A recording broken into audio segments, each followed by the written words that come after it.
കേരളത്തിൽ ഏകദേശം 140 മണ്ഡലങ്ങളിലാണ് ഇപ്രാവശ്യം തിരഞ്ഞെടുപ്പ് നടക്കുന്നത്. വളരെ രസകരമാണ്. ഈ 140 മണ്ഡലങ്ങളുടെ കണക്കെടുത്തു കഴിഞ്ഞാൽ നമുക്ക് വളരെ കൃത്യം കണക്കുകൾ തന്നെ കൊണ്ടുപോകാൻ പറ്റും. നിങ്ങളുടെ സ്വപ്ന ഭവനം താഴ്ന്നു പോയോ?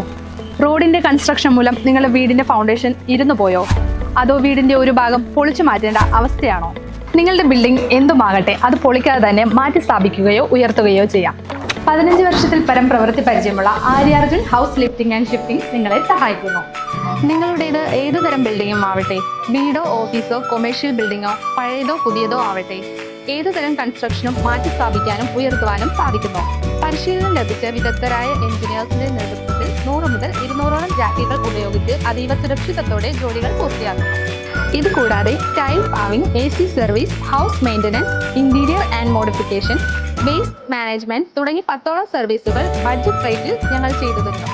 വ്യക്തമായ പ്ലാനും ഇൻഡസ്ട്രിയിലെ ഏറ്റവും കുറഞ്ഞ ബഡ്ജറ്റും കൃത്യനിഷ്ഠതയുമാണ് ഞങ്ങൾക്ക് 60-ൽ പരം സന്തുഷ്ട ഉപഭോക്താക്കളെ നേടിത്തന്നത്. നിങ്ങളുടെ സംതൃപ്തി ഞങ്ങളുടെ ഉറപ്പ്. For more detail contact Aryarjun house lifting and shifting.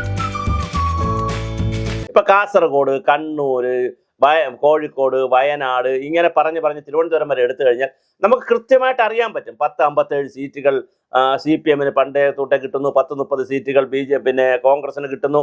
ഇതെല്ലാം നമുക്ക് കൃത്യം അറിയാൻ പറ്റും. അതുപോലെ തന്നെ ബെൽറ്റുകൾ നമുക്ക് തീരുമാനിക്കാൻ പറ്റും. ക്രിസ്ത്യൻ മേഖലയിൽ കേരള കോൺഗ്രസിന് നല്ലൊരു സാധ്യതയുണ്ട്.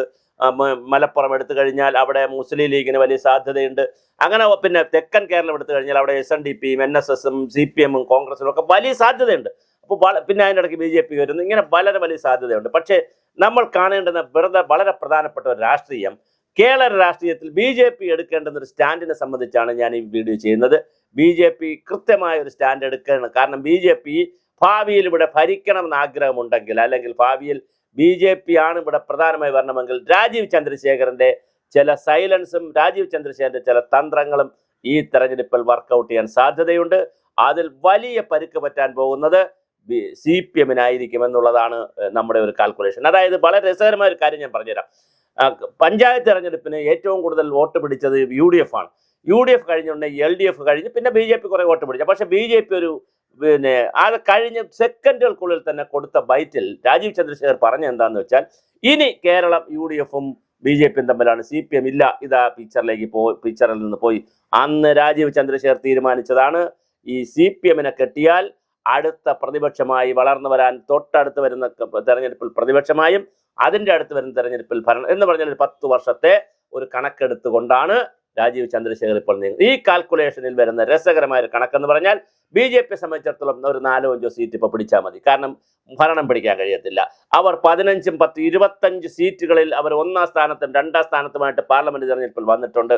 നേമം, വട്ടിയൂർക്കാവ്, കഴക്കൂട്ടം, കാട്ടാക്കട, അതുപോലെ തന്നെ തൃശ്ശൂർ പോലുള്ള പല മണ്ഡലങ്ങളിലും ലോക്സഭാ മണ്ഡലം എടുത്തപ്പോൾ നിയമസഭാ മണ്ഡലം 1ാം സ്ഥാനത്ത് വന്നിട്ടുണ്ട്. ആ മണ്ഡലങ്ങളിൽ പലതും നിലനിർത്തിയാൽ പാലക്കാടും മഞ്ചേശ്വരത്തിന് വേറെ കഥയുണ്ട് കേട്ടോ. മഞ്ചേശ്വരത്തിന് വേറെ, ഇന്നലെ എന്നെ മഞ്ചേശ്വരത്ത് നിന്ന് ഒരു സുഹൃത്ത് വിളിച്ചിരുന്നു.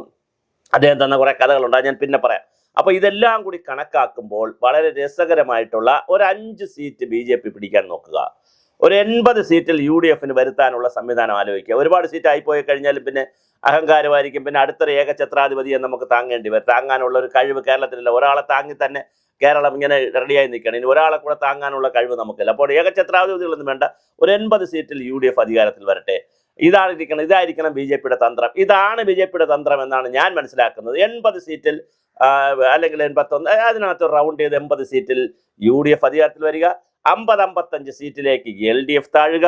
സ്വാഭാവികമായും 5 സീറ്റിൽ BJP വരിക. ഇങ്ങനെ വന്നാലുള്ള രാഷ്ട്രീയ ഗുണങ്ങൾ ഞാൻ പറയാം. ഒന്നെന്ന് പറയുന്നത്, ഇങ്ങനെ വന്നാൽ പരമ്പരാഗതമായി ഹിന്ദു കമ്മ്യൂണിറ്റിയാണ് CPM-ന് വോട്ട് ചെയ്യുന്നത്. പ്രത്യേകിച്ച് ഈഴവ നായർ കമ്മ്യൂണിറ്റി. ആ നായർ കമ്മ്യൂണിറ്റിയെ പിളർക്കാൻ നന്നായി കഴിയും. അതിൽ ഒരു വിഭാഗം കോൺഗ്രസിൽ പോകും, പക്ഷെ നല്ലൊരു വിഭാഗം BJP-ക്ക് കിട്ടും.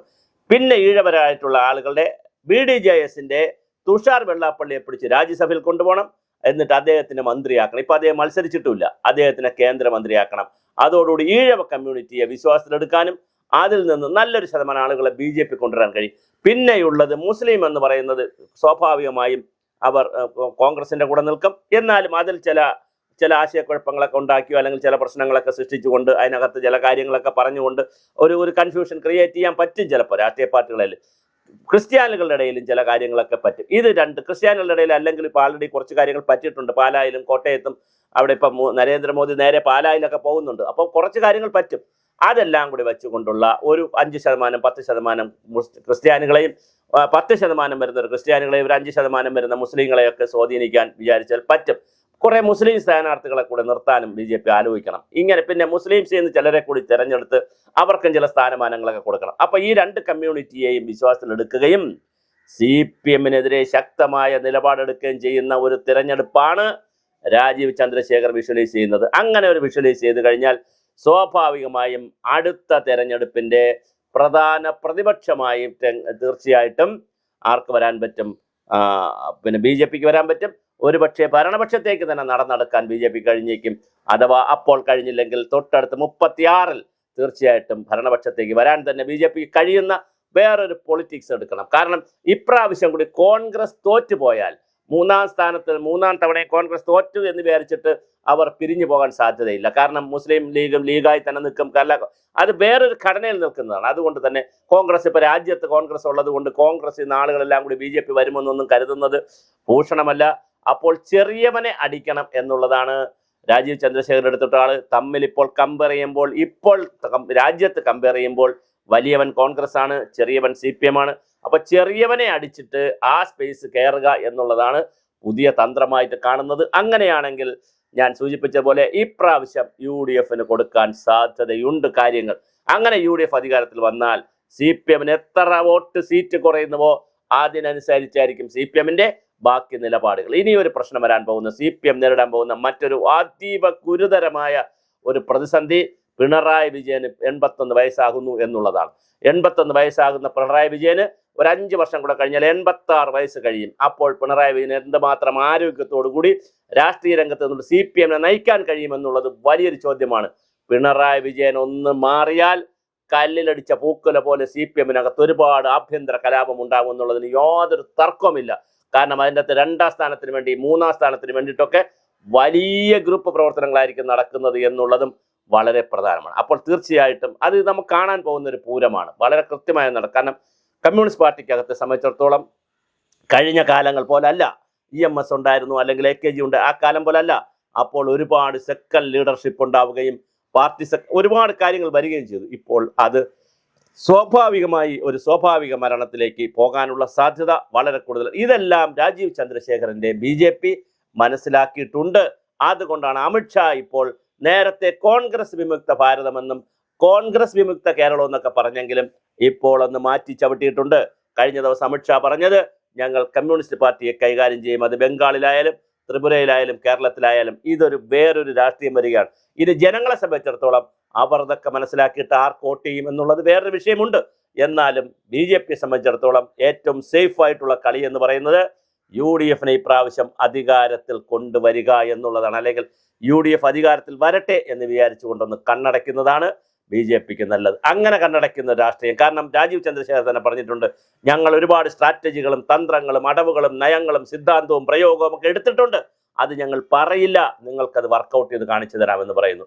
അതുകൊണ്ട് തന്നെ BJPയെ സംബന്ധിച്ചിടത്തോളം 4-5 സീറ്റിലേക്ക് നിങ്ങൾ ചുരുങ്ങണം. 10-30 സീറ്റുകളെങ്കിലും നിങ്ങൾ നോക്കി വെച്ചിട്ട് ഒരു 4-5 സീറ്റിലേക്ക് ചുരുങ്ങണം.